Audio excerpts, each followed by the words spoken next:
Good afternoon. दोपहर का अभिवादन। क्लास 6 के प्यारे बच्चों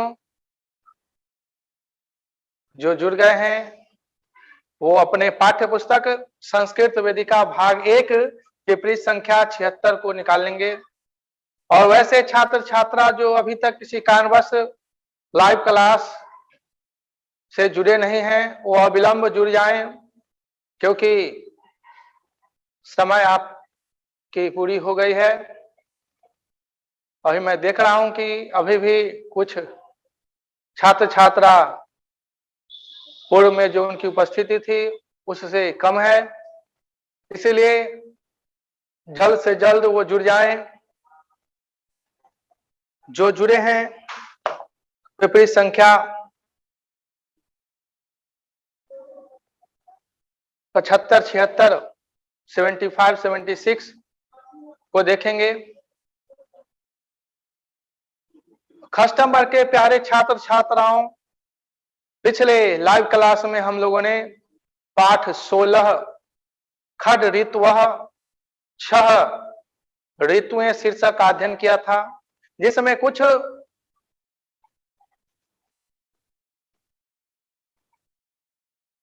वाक्य पढ़ाई हो गई थी, कुछ वाक्य शेष रह गए थे। यानी कहानी सारा अंश है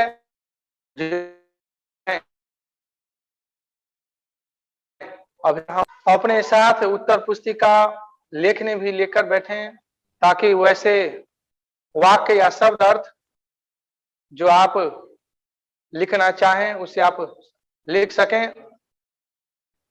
तो आप श्याम पट पर देखिए, तब तक मैं लिख दिया हूं। 10 मिनट बचेगा, वहां दिखा आके ओके कर दिया।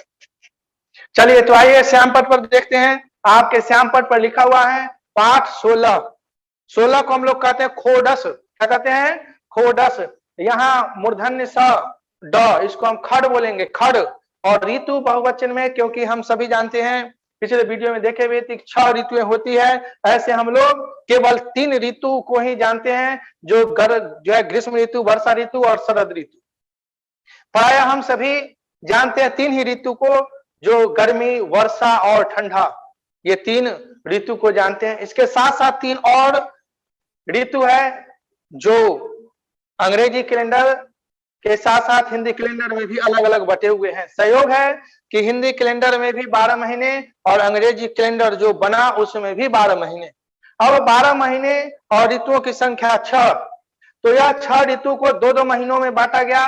चैत्र वैशाख को वसंत ऋतु में बांटा गया।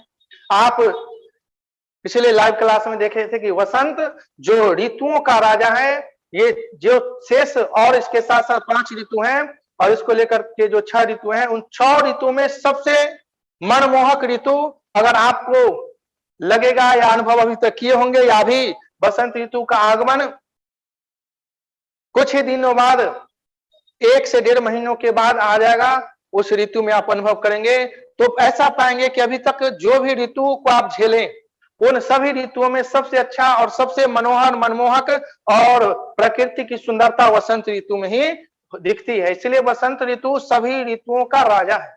उसके बाद ज्येष्ठ और आषाढ़, ये 2 ऐसे महीने होते हैं जिसमें सूर्य ऐसे तपते हैं, धरती ऐसी जलती रहती है कि लोग इस ऋतु में सूर्य के ताप से व्याकुल होते हैं। वे शीत पेय पदार्थ पीना पसंद करते हैं। पंखा उनके हाथ में रहता है। अब तो बिजली का युग है, तो अपने घरों में पंखा, एसी, विभिन्न प्रकार के जो शीत देने वाले, ठंडक देने वाले उपकरण है वो लगाते हैं। उसके बाद जब इस महीने में वो धूप और सूर्य के ताप से जलते रहते हैं तो ईश्वर से मनाते हैं। वर्षा के भगवान, वर्षा के ईश्वर जो है इंद्रदेव है, उनको मनाते कि हे इंद्रदेव, आप वर्षा कीजिए ताकि धरती को ठंडक मिले, हम सभी को ठंडक महसूस हो।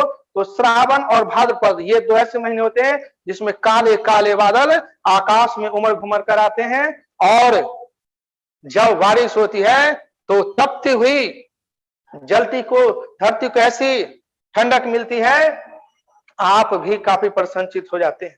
तो वर्षा तो ग्रीष्म से ठंडक देता है, लेकिन अधिक बारिश में चारों तरफ आप देखिएगा कि कीचड़मय सड़कें हो जाती है, जिसके कारण बच्चे नहीं खेलते हैं, तो एक क्षण के लिए वर्षा पसंद करते हैं, और जब वो सड़क पर पानी जमा हुआ देखते हैं, आसपास में कीचड़ देखते हैं, और बारिश में वो घर से जब नहीं निकलते हैं तो मन क्रुद्ध हो जाता है, ये भी ऋतु ठीक नहीं।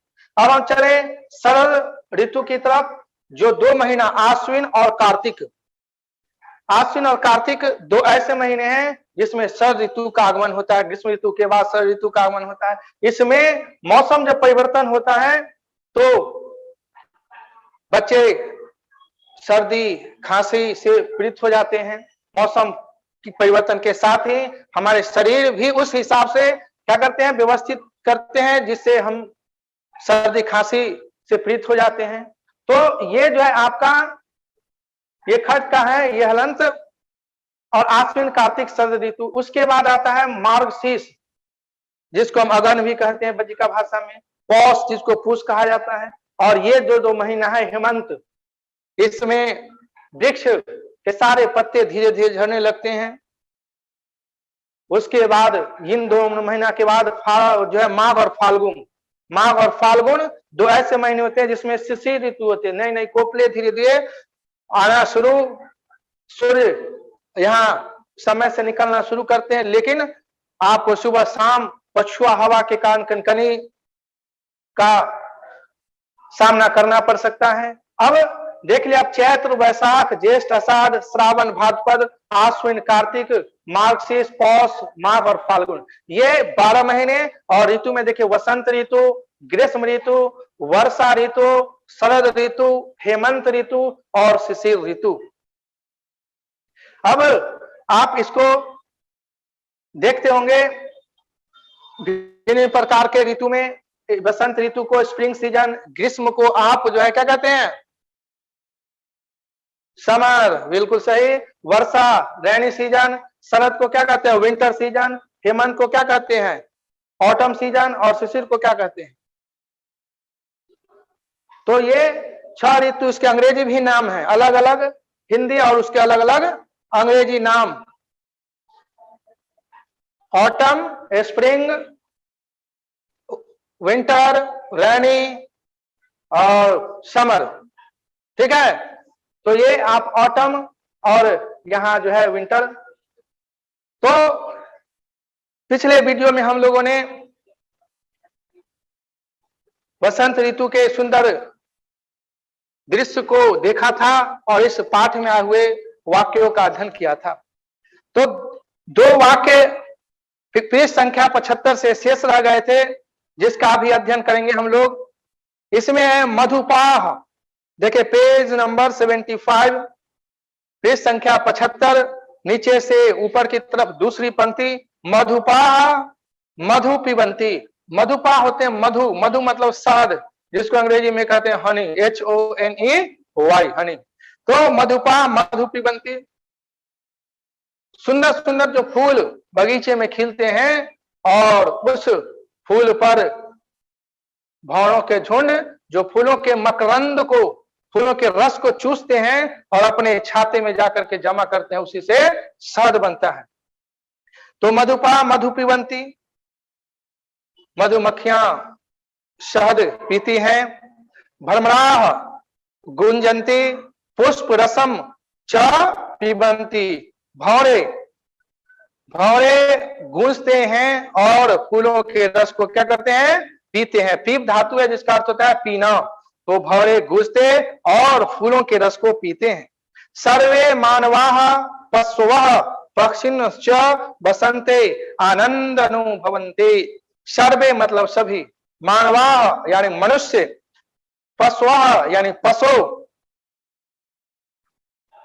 4 पैरों वाला चौपाया, पक्षिणः जिसके पंख होते हैं, वसंते वसंत ऋतु में, आनंद अनुभवन्ति आनंद का अनुभव करते हैं।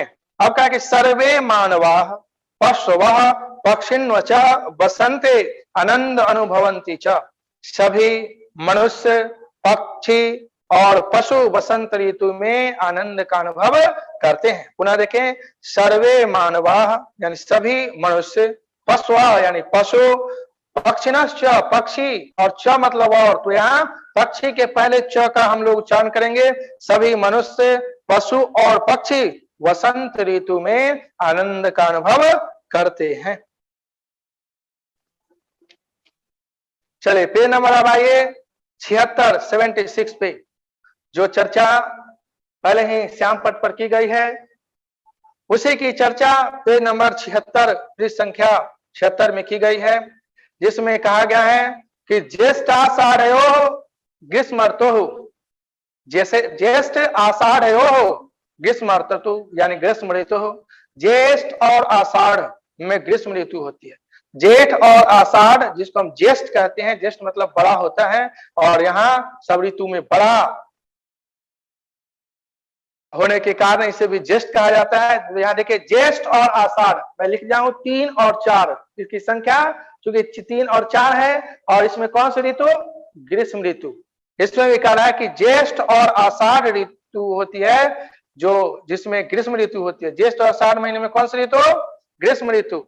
ज्येष्ठ आषाढ़यो ग्रीष्म ऋतु, ज्येष्ठ और आषाढ़ 2 महीनों में ग्रीष्म ऋतु होती है। वसंतांतरम ग्रीष्मम क्षमा आगच्छति, वसंत ऋतु के बाद, वसंत ऋतु के बाद ग्रीष्म ऋतु का आगमन होता है। देखिए पृष्ठ संख्या 76 में भी पहली पंक्ति में लिखे हुए है, वसंतांतरम ग्रीष्म क्षमा आगच्छति, वसंत ऋतु के बाद ग्रीष्म यानी गर्मी आती है।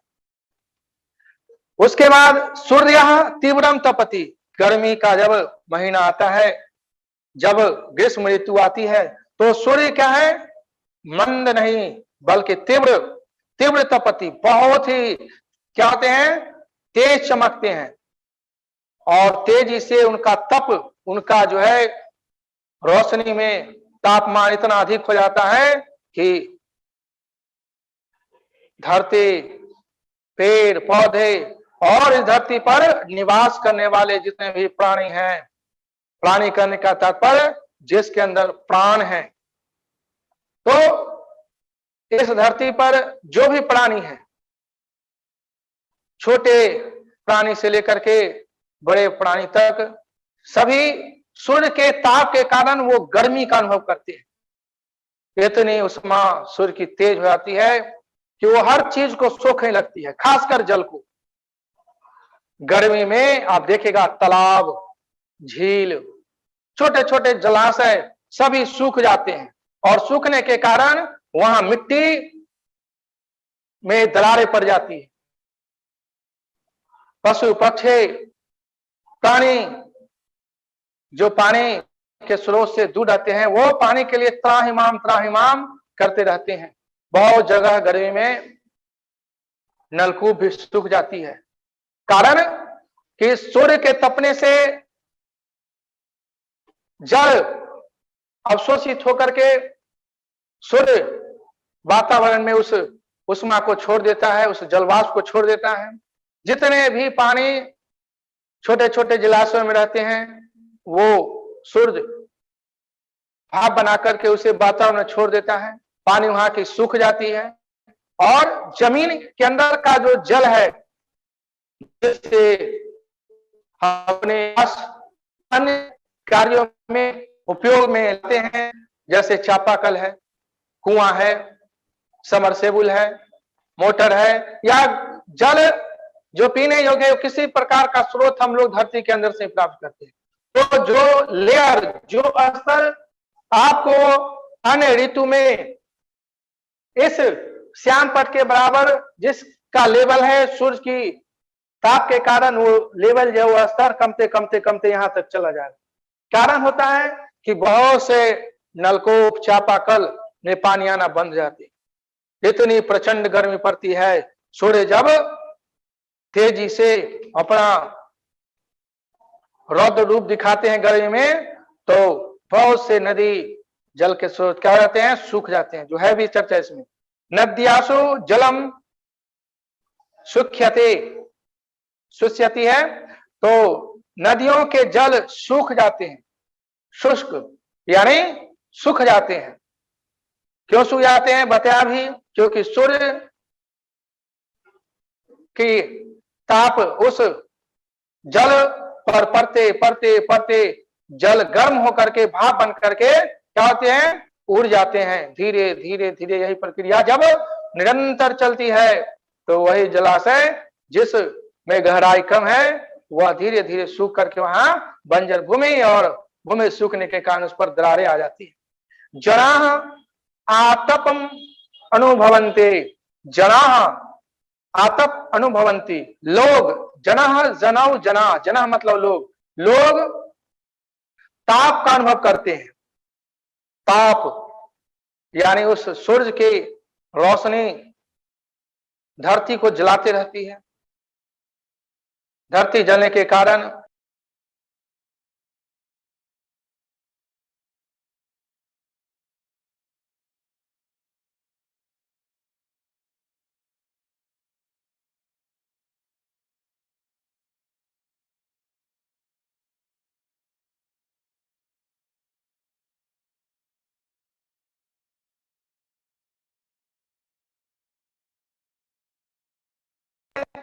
ग्रीष्म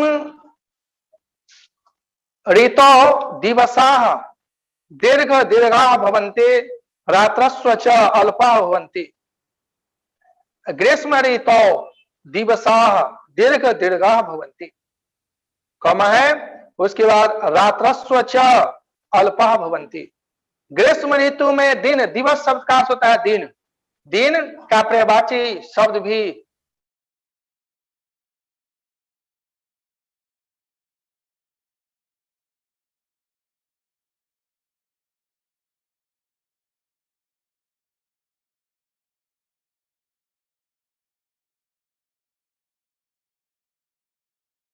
बना है, जिसका अर्थ बहुवचन में यहाँ भवंती है। तो ग्रीष्म ऋतु दिवसा दीर्घा, दीर्घ दीर्घा भवंती। ग्रीष्म ऋतु में दिन बड़ी बड़ी होते हैं, रातस्व च अल्पा भवंती, और रात क्या होती है, रात अल्पा मतलब छोटी, अल्प शब्द का अर्थ होता है कम, दीर्घ मतलब ज्यादा बड़ा, और अल्प मतलब कम।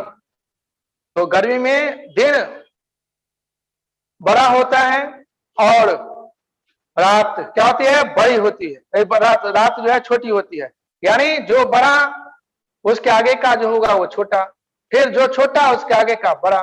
तो यहाँ गर्मी में यानी ग्रीष्म ऋतु में दिन जब बड़ा होता है तो क्या हुआ, रात छोटी होती है, रात्रस्व च, और रात अल्पा मतलब छोटी, भवंती मतलब होती है, और रात छोटी होती है। ये जो 2 महीना है जिसमें ग्रीष्म की चार, ज्येष्ठ और आषाढ़, इसमें आपको नींद भी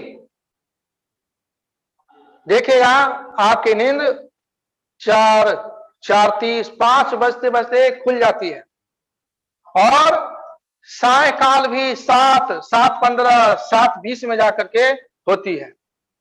तो दिन क्या हुई, 5 से 7 बजे तक आप देख रहे हैं कि चारों तरफ वातावरण, चारों तरफ दिन प्रकाश में है, और दिन बहुत बड़ी हो गई है। और वही रात में क्या होती है कि दिन की अपेक्षा रात छोटी हो जाती है, क्योंकि आप देखेगा कि शरद ऋतु में 7 बजे जाकर के दिन साफ करता है, और 4:30 4:45 5 बजते बजते इतना अंधेरा हो जाएगा कि आपको लगा कि अरे वाह 5 बजे कितना हो गया, दिन समाप्त हो रहा है। तो ठंड में जो है शरद ऋतु में आपको रात्रि बड़ी और दिन छोटा, और गर्मी में दिन बड़े और रात छोटे होते हैं। अब देखिए ग्रीष्म ऋतु के बाद हम लोग चलते हैं वर्षा ऋतु पर। हमने बसंत ऋतु का अध्ययन किया, चैत्र और बैसाख 2 ऐसे महीने होते हैं जिसमें वसंत ऋतु, और इसके बाद अभी अध्ययन किया हम लोगों ने ज्येष्ठ और आषाढ़ के बारे में, जिसमें ग्रीष्म ऋतु अब चर्चा है इसकी।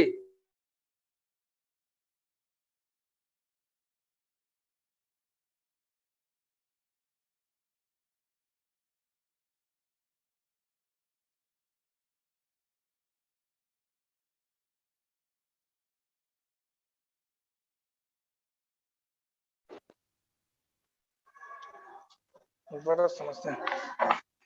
तो श्रावण भाद्रपदयो वर्ष ऋतु, श्रावण और भाद्रपद इसमें वर्षा ऋतु होती है। श्रावण भाद्रपदयो वर्ष ऋतु, श्रावण और भादो में वर्षा ऋतु होती है। ग्रीष्मस्य पश्चात वर्षा ऋतु आगच्छति, ग्रीष्मस्य पश्चात वर्षा ऋतु आगच्छति। ग्रीष्मस्य यानी गर्मी के, पश्चात मतलब बाद, वर्षा यानी वर्षा, ऋतु आगच्छति मतलब आता है। वर्षा ऋतु जो है वो किसके बाद? ग्रीष्म ऋतु के बाद आती है। क्योंकि वर्षा ऋतु स्त्रीलिंग है, इसलिए हम लोग क्या बोलेंगे? वर्षा ऋतु गर्मी के बाद आती है। मेघा वर्षंती, वर्षा ऋतु है तो वर्षा नाम ही है, तो मेघा वर्षंती, मेघ जिसको हम कहते हैं बादल, बादल क्या होते हैं? इसमें बरसते हैं। नद्या जलपूरिता भवंती, और जल जब ऊपर से क्या हो रही है? धरती पर आ रही है, वर्षा निरंतर हो रही है, तो इससे क्या होंगे?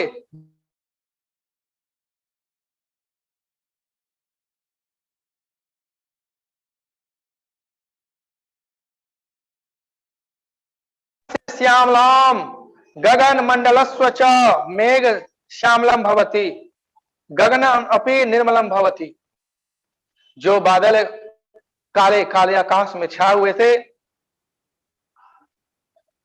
उमड़ घुमड़ करके चारों तरफ बादल आ जा रहे थे, जो आसमान बादल से भरा हुआ दिख रहा था, वर्षा होने के बाद वह आसमान एकदम निर्मल, निर्मल शब्द का अर्थ जिसमें कोई मल ना हो, यानी स्वच्छ साफ।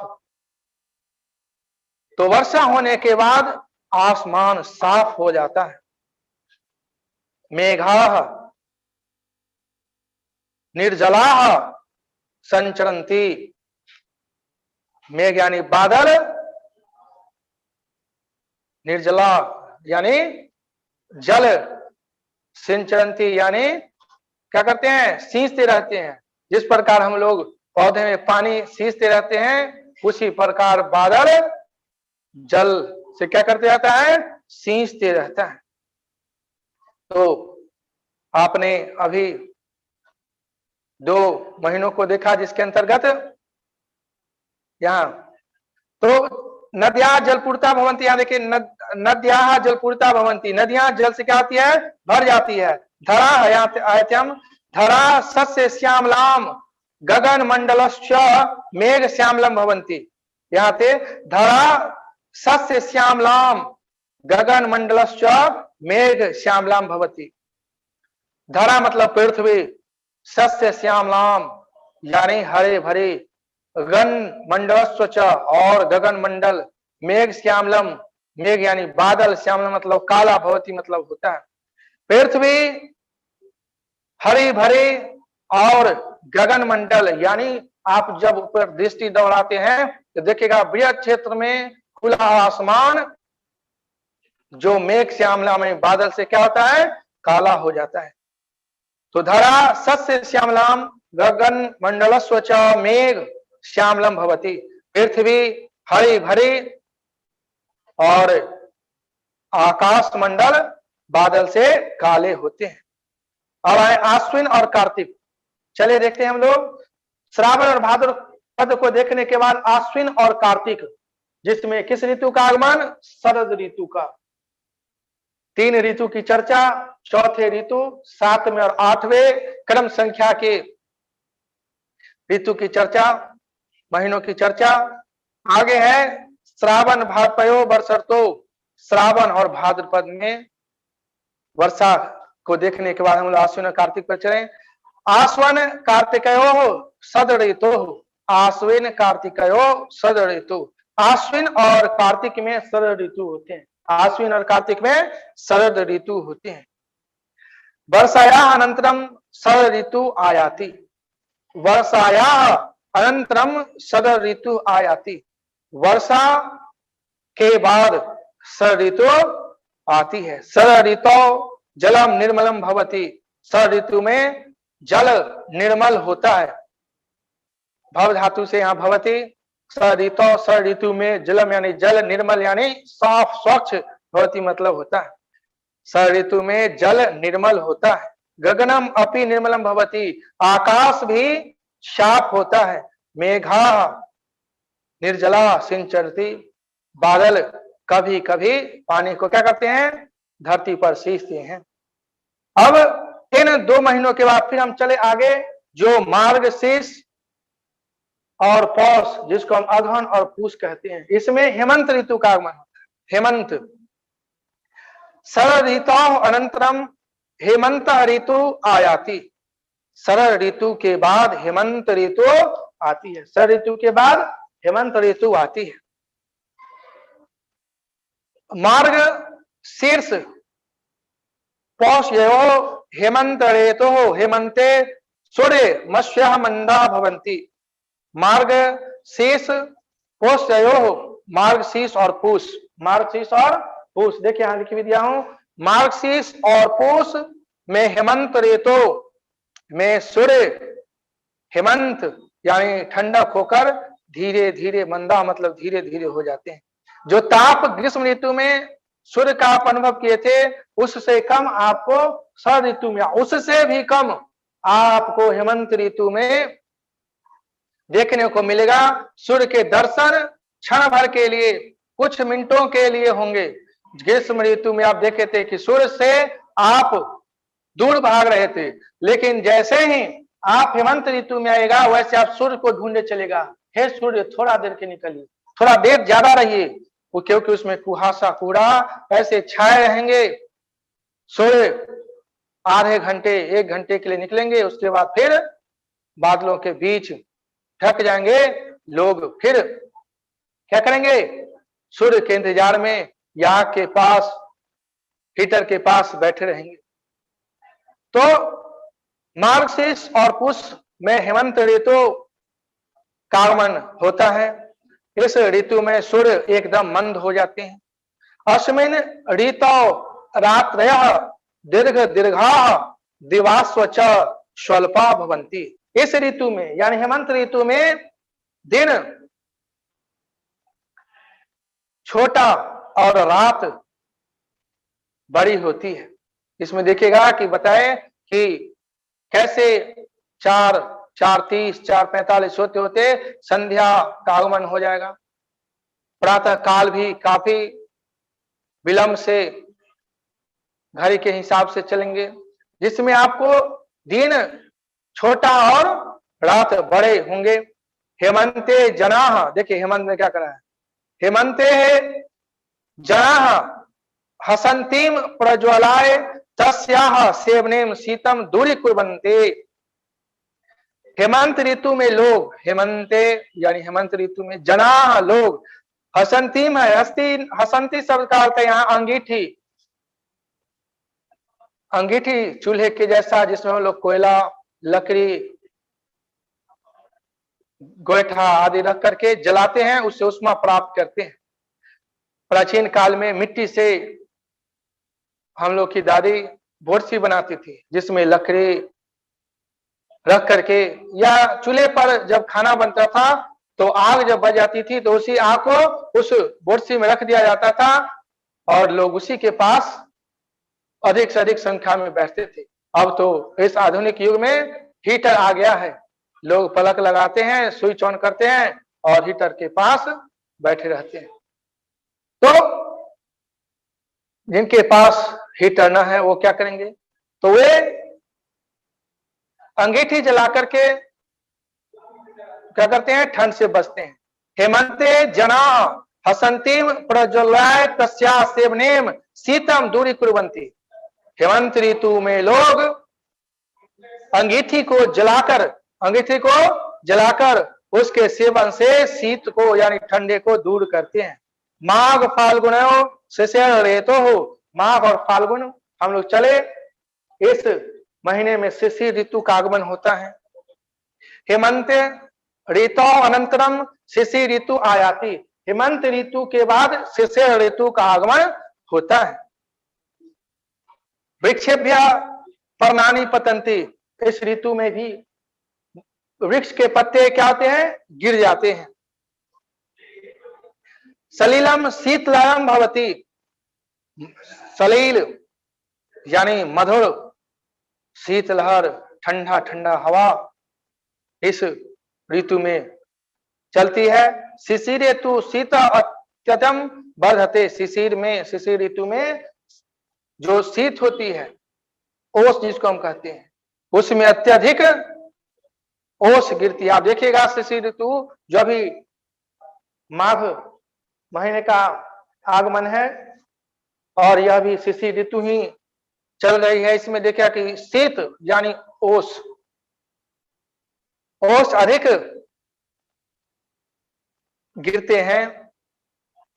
एताव जनाः कपाटो पिधाय गृहे एव बसंती, ऐसा मतलब इसीलिए जनाः यानी लोग कपाटो पिधाय किवाड़ों को लगाकर, कपाटः कपाटो कपाटाः, कपाट शब्द का अर्थ होता है दीवार, ये दरवाजा, और पिधाय मतलब लगाकर।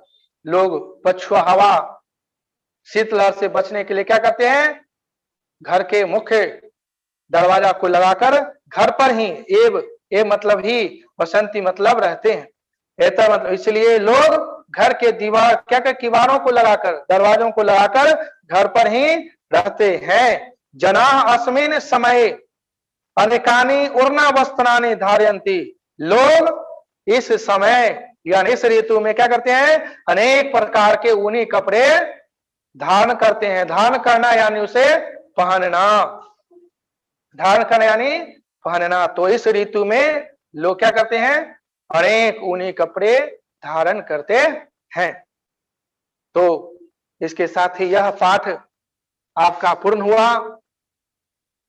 इस पाठ को पुनः आप लोग इसे घर पर अध्ययन करेंगे, इसका प्रश्न अभ्यास बनाने का प्रयास करेंगे। प्रश्न के उत्तर आपको पाठ्य पुस्तक में ही आसानी से मिल जाएंगे। फिर अगले लाइव क्लास में हम लोग मिलते हैं। तब तक के लिए बहुत बहुत धन्यवाद। घर पर रहिए और अध्ययन पे ध्यान दीजिए।